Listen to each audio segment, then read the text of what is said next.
Hey everyone, this is Elenbaas from Nightlight Astrology. Today we are going to take a look at Mercury culminating at the last anaretic degree of the sign of Cancer, making a sextile to Uranus, who is also culminating at the last anaretic degree of Taurus.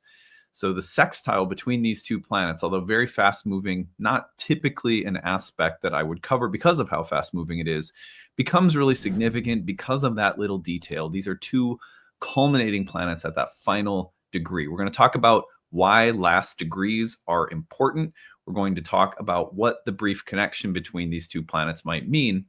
And then specifically, we're going to look at what it might mean in the context of Earth and water meeting. I've been doing a lot more work in my own, there's always like an aspect of my practice, it's just kind of my own personal interests and ongoing studies. I've been doing a lot with elemental theory the start of this summer and revisiting what ancient philosophers had to say about elemental theory. So I think I have a few fun insights to add into this delineation when it comes to the combination of Cancer and Taurus, Earth and water, that you'll find, hopefully you will find useful. Then tomorrow we're going to be looking at a string of very fast moving aspects from Mercury to Saturn, Mercury to Neptune, and Mercury to Pluto that are taking place over the weekend. So if you remember back to the start of the week, I said at the end of the week, we've got quite a run of aspects that are being formed through Mercury's movement. Today is really the first, and we're going to isolate because of that unique feature of the two planets being at the last anaretic degree as they contact through sextile. So anyway, that's our agenda for today. Before we get into it, as always, remember to like and subscribe. I hope that this channel is a place where you can be, kind of draw from the well every day as a part of how you care for yourself. And the astrology on this channel will be a friendly voice to accompany your spiritual journey in life. If that is the case for you and you watch or listen regularly, please like and subscribe. It helps us grow immensely. You can find transcripts of any of these daily talks on my website, which is nightlightastrology.com. Only one promotion for the day, and that is under the events page, go to live talks, and you will see that my talk for the month of July, my monthly webinar, is on the 9th house. Temple of the Sun God, Enlightenment, and Good Karma. Most people aren't aware of why and how this house is actually associated with good karma that you receive in a lifetime. This is through the lens of Indian astrology. We'll be looking at the 9th house in addition to the Hellenistic significations. Really fascinating. Put a lot of research into building this talk. I hope you'll enjoy it. When you register, you get the link to attend the live webinar on July 10th. If you can't attend, you will get the recording afterwards. So I'll hope to see you, some of you there. On that note, let us now turn our attention to the real-time clock. We're going to take a look at this connection that's being made today, which is a quirky little aspect that, again, I don't always spend time on fast-moving sextiles because I find that sometimes they're it's just a nothing burger in terms of people's ability to spot or work with that kind of aspect because of how quick and sometimes subtle it is. I'm not saying sextiles are meaningless at all, but for a slower moving planet sextiling a planet in your natal chart, for example, a lot more prominent and easy to talk about in a lifetime because you're going to get it still over maybe a year. A transit like this lasts like a couple of days at most, and it's so quick. But this one is subtly very powerful. And the reason for that is that these two planets are sextiling one another. Mercury, being a faster moving planet, is applying to the sextile with Uranus. Uranus in Taurus, Mercury in Cancer, but they're both at that 29th degree, the Anaretic degree. Now, people always ask me, like, is the Anaretic degree like a big deal? I think there's a lot of hype. I don't know. There's a lot of probably exaggeration and hyperbole surrounding some of the way that we talk about planets at anaretic degrees. The word anaretic is sort of problematic. It basically means something like a killing degree. That's a little heavy. The reason that the 29th, not just the 29th degree, but typically the last final 2, 3, 4 degrees of a sign are considered difficult from the standpoint of ancient astrology is the fact that these last degrees are typically the bounds of Mars or Saturn. So, if you're not familiar with bound theory, it is a form of essential dignity in ancient astrology that breaks each sign, every sign being 30 degrees of the total 360 of the zodiacal circle, breaks that 30-degree sign into 5 unequal parts. Each subsection of degrees of the sign is ruled by a planet. These are called the bounds or the terms, or sometimes the confines. It's really fascinating to study the underpinnings of this dignity category, what it means, how it should be uniquely applied. That's a whole thing that we break down in my year 1 program. But suffice to say, the last degrees of all of the signs, without exception, I believe, I think Libra might be the only sign that actually ends in the bound of Venus. Otherwise, it's all Mars or Saturn, if my memory is correct. But regardless, primarily the last degrees of the signs are ruled by malefics. And when you get to the end of a sign, the general idea is that a transiting planet reaching the end of the sign is reaching something like the end of the religious ritual that you can think of it metaphorically, moving through a temple as conducting rites, ceremonies, and rituals while it's there. It's a god visiting the temple of another god and going through ceremonial rites. Now, translate that kind of image or metaphor into astrological epistemology, and what we're essentially saying is that that god in that temple, within the scope of a birth chart, represents the administration of a certain kind of karma, a certain kind of, in other words, pattern, a pattern of events, people, places, things, themes, psychology. It's both objective and subjective. And therefore, the presence of a god in a temple is a very multidimensional thing, which is why we always use words like multidimensional, multivalent, archetypal. A god in a temple is like it's sort of a psychedelic mandala of things that are happening or that can be represented by a god traveling through a temple. When it reaches the end of the temple, you can think of it as having conducted its ceremonies, it's now at the very end. At the very end of a ceremony, if you've been in any kinds of ceremonies, I'm thinking, for example, of many of the ayahuasca ceremonies I've been in. I had a chance to sit with a Native American teacher in a sweat lodge ceremony one time in upstate New York, which was a really eye-opening, interesting experience to be a guest within.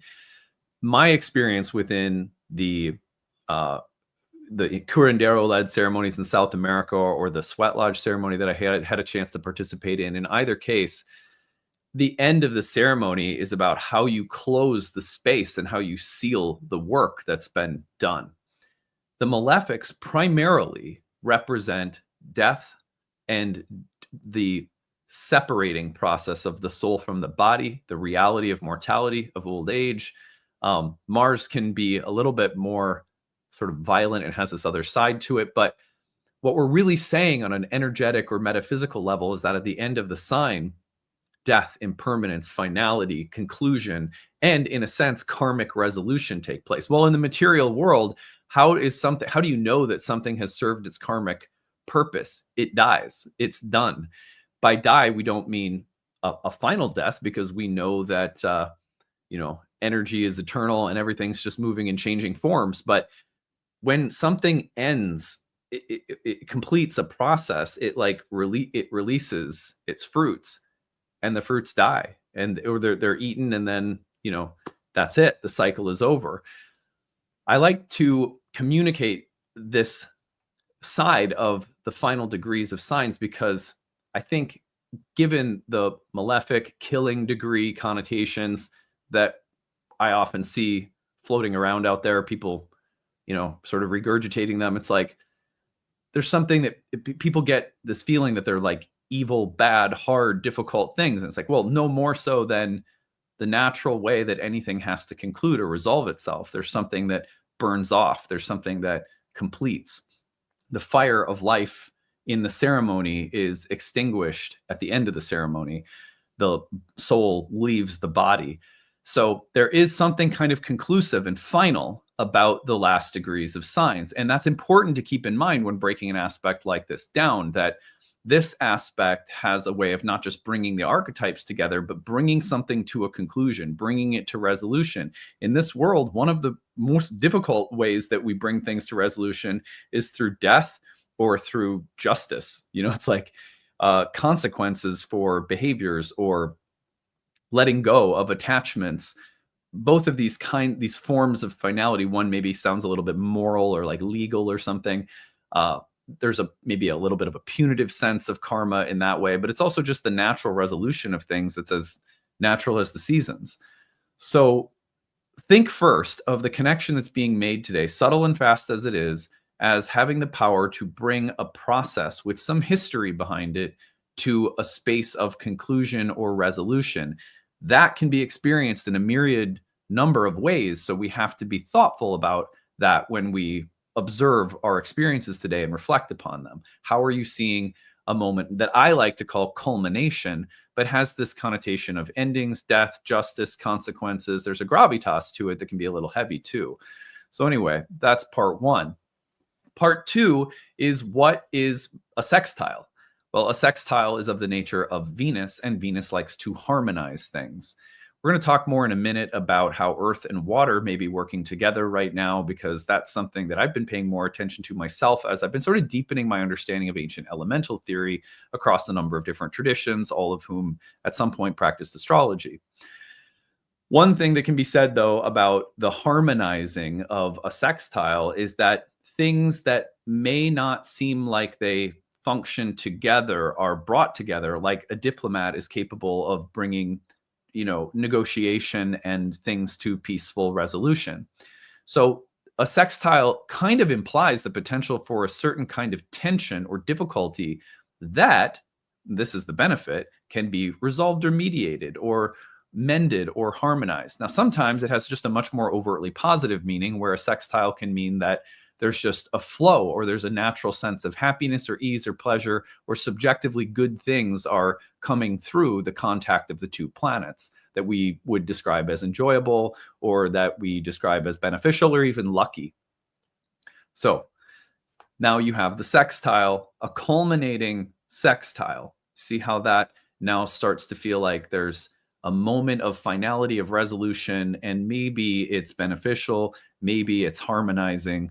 Okay, and it's fast moving too, but nonetheless, there's some pop behind this because of those 29th degrees. Now let's add in Mercury and Uranus. The two planets actually have a lot in common in terms of both being innovators, both potentially being sort of like tricksters, both being technological and inventive, both not really loving restrictions and boundaries, both being more prone to freedom and exploration, agility, adaptivity, and ingenuity. So these two planets coming together can thus bring favorable, harmonizing, pleasant, lucky connections that bring something to a space of resolution, conclusion, finality. And they can do so by providing sort of mental and let's call it technological solutions, or they can provide a kind of breakthrough mentally and emotionally. Mercury is in the sign of Cancer, very emotional place for Mercury. So do these two planets come together in the way that they're suddenly able to speak, communicate, or express something that maybe is bringing something to a head that has some emotional backing or history behind it? Now there's almost like an emotional mental breakthrough kind of quality, culmination, and it feels favorable. So you can kind of work with these things. Mercury and Uranus coming together can also represent problem solving and innovation to place, things that are stuck, where you go, oh, now I know what to do, or oh, suddenly a light bulb's going off and I have an idea or a way of working through something, or maybe even if you've been thinking about something for a long time, suddenly you have new tools, new ways of seeing, thinking, perceiving, relating that facilitate a kind of breakthrough where things have been stuck, or where there's been a long process that's built up to this point, and now a kind of flood or breakthrough is occurring. And there's a level at which that breakthrough is mental, psychological, intellectual, rooted in ideas, systems of thought, or organizational structures in your head, or in how you organize information and energy in your life. So it's a pretty nice aspect, all things considered, in the way that things can come together in a very positive sense, create a kind of culminating breakthrough moment. All right, so that's a little bit about the Mercury and Uranus part. What I want to do today is just for fun, because it's always fun to bring new ways of breaking things down. How do Earth and water work together in a contact like this? These are just some extra elemental ways of thinking, given that Mercury is in the water sign of Cancer. Uranus is in the last degree of earthy Taurus. Well, one way in which earth and water work together is coagulation. Coagulation will be, let's say, Mercury in Cancer has built up a lot of feelings and remember, Mercury in Cancer, the water sign, takes things in. Water is very receptive, inward moving, and it brings more slowness and depth. And it's like water pooling down into a ravine and gathering to create a pool of water. Water brings things deeply inside, felt connections with other beings, where thoughts and feelings sort of coagulate over time. But for them to not be inert and not be sort of formless and just purely emotional, for those things that have been emotional to turn into something, the contact with earth often provides the coagulation into form. And so a very basic way that water and earth work together harmoniously in a sextile is for things that have been felt or have been living somehow inside or internally or in more private or secret or unconscious spaces to be given a sudden breakthrough opportunity, Uranus in an earth sign, to coagulate and come into form. This would represent a culminating moment of coagulation that is likely sort of lucky or harmonious. So you can see how that works. Emotional and material support. The two come together, and the earth, the practical, functional, formal part of earth can receive emotional depth and substance. It's like, well, some people would love a loyal relationship more than anything. But if you're in a loyal relationship that doesn't have emotional intimacy, at some point you're going to say, I'd rather have probably, grass is always greener. In other words, someone will say, well, I'd probably rather have a little bit of volatility or risk of instability in the relationship if I got a little bit more emotional depth and intimacy, right? So water and earth ideally work together to support one another, where the emotionality of water has something substantive and formal and practical and consistent and sort of habitual and steady that can ground and anchor it, as I'm sure all of you know this, right? On the other hand, we don't want something so formal and structural that it's like inert and lifeless. And so the water animates and gives interiority to the form. So what we're talking about now is a really interesting way in which the inner and the outer can harmonize. The inner emotional, intimate realm of life, water, can be infused meaningfully, culminating in this moment that may even represent something of a breakthrough in a form of emotional and material cooperation. Number 3 would be fertility, stability, and grounding. So water gives earth fertility. It takes a sort of dry and somewhat lifeless thing. I don't mean to say that earth is lifeless, but water is really obviously necessary for plants to grow, just like sunshine, like sun and water. So the earth, the substance that we have, the material that we have, the resources that we have, the time, the energy that we have in our bodies or our minds, for it to be infused with a fertile quality that can orient it towards growth, that can take something that's maybe a little stuck or stagnant and suddenly provide it with new life and movement and gestation. That's the kind of breakthrough we could be seeing right now. And sometimes it's very subtle. It's especially a quick moving connection like this, but watch for where you're seeing a kind of fertile energy that's maybe facilitating rapid movement where things have been stuck. Also, for something that has been very emotionally alive and intense, to find something formal and grounding that can facilitate movement, but safety and structure and grounding, right? So watch for those things to be complementing one another.